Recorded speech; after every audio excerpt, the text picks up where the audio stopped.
there, welcome back to my channel. My name is Shelby and today I'm going to be doing my weekly wrap up that I read for the past week from last Monday until last night, Sunday, the 14th of October. I read a total of 6 books and I have one book that I didn't finish that I read about 60 pages of.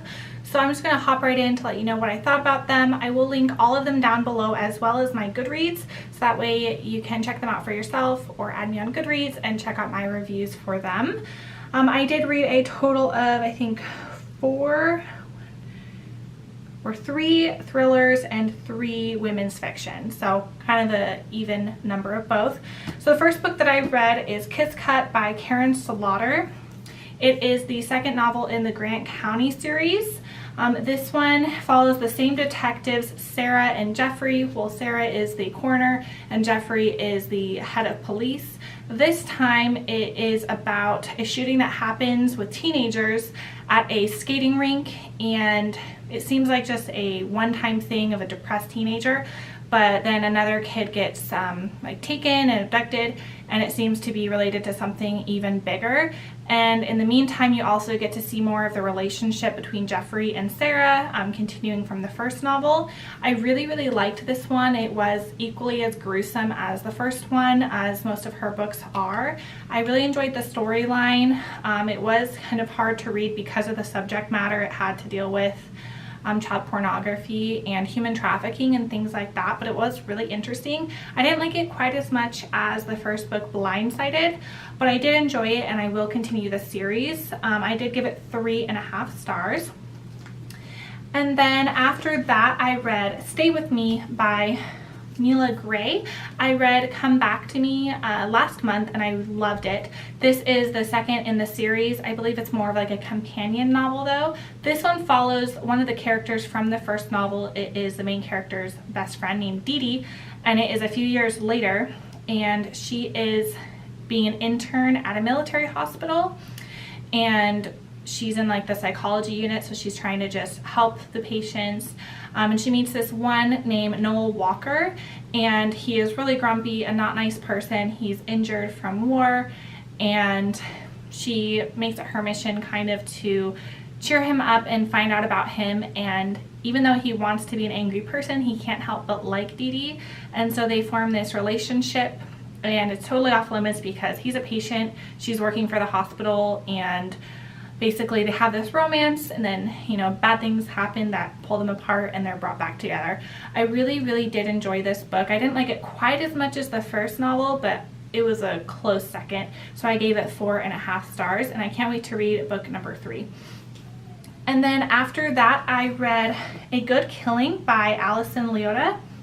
This is, I believe, one of the first books in this series. I do have the follow-up as well.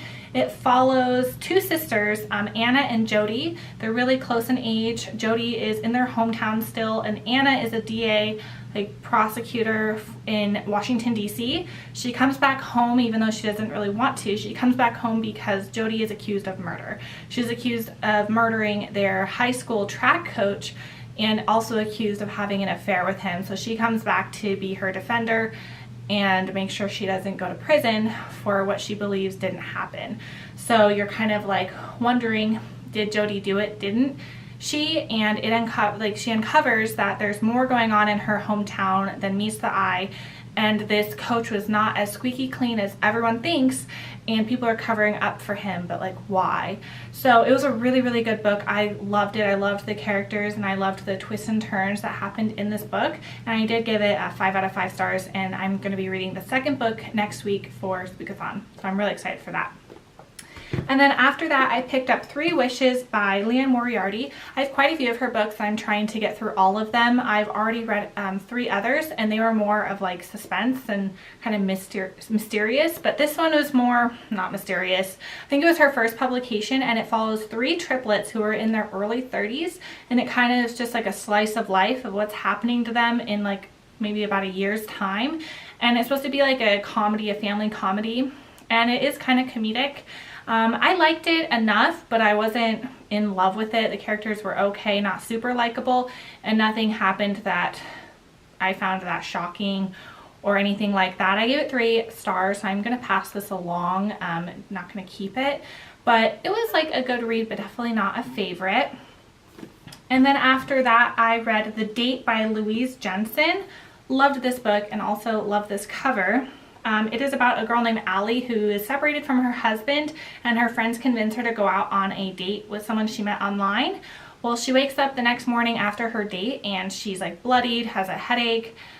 She can't remember anything that happened, and she's like wondering, did this guy hurt me? Like, what happened? And then weird things start happening to her. She can't remember anything that happened, and just things from her past are like being brought to the surface, and it definitely kept me in like out of the loop the whole time until the very end. I kept thinking I figured it out. I didn't figure it out till basically they told us what happened. So it was a really good like turn of events over and over again, so I loved that about it, and I really liked the characters. I loved the writing style of this author, so I can't wait to read more of this author, and I feel like not a lot of people read her, so definitely really excited. 5 out of 5 stars for sure. And then the last book that I read was definitely one of my favorite books of the whole year. I absolutely loved this book, and it is The 7 Husbands of Evelyn Hugo by Taylor Jenkins Reid. I don't feel like I need to say too much about it because everyone and their mom has read it. I feel like everyone loves it and praises it, and for all good reason. I loved it. I gave it 5 stars. It follows the story of Evelyn Hugo, a starlet who's had 7 husbands, and a reporter or a journalist who she's writing her like basically biography. So it is so interesting, full of drama, but really insightful as well. It makes you really think. I would recommend this to anyone. It is so good, and I had a hard time feeling like it wasn't truth. I had a hard time distinguishing that it was fiction because it just felt so real and it really resonated with me. So I would recommend this so much, and I definitely will want to read it again down the road. So those are the 6 books that I did read this week. I did have one that I didn't finish, and that is My Husband's Wife by Jane Corey. I had purchased this on a whim off of Book Outlet because of the cover, because hello, this is a really pretty cover, but the book is garbage in my opinion, just for my taste. It's a thriller, and I got about 60 pages in, and it follows 2 perspectives, one a little girl, and then one person who is a newlywed lawyer, and she's trying to solve a appeal for a murder, and the little girl is learning that she can get the power of persuasion and what she can do by persuading people. So I didn't like the writing of it. I think that's why I could not connect to the characters, and just too many books to waste on like something like this. I have so little time, too many books, and I'm just going to pass this one along and hopefully someone else can enjoy it. So those are the 6 books I read and the 1 book that I did not finish. I'd love to hear what you guys are currently reading. I will link all the books down below as well as my Goodreads, and I'll see you guys soon. Bye.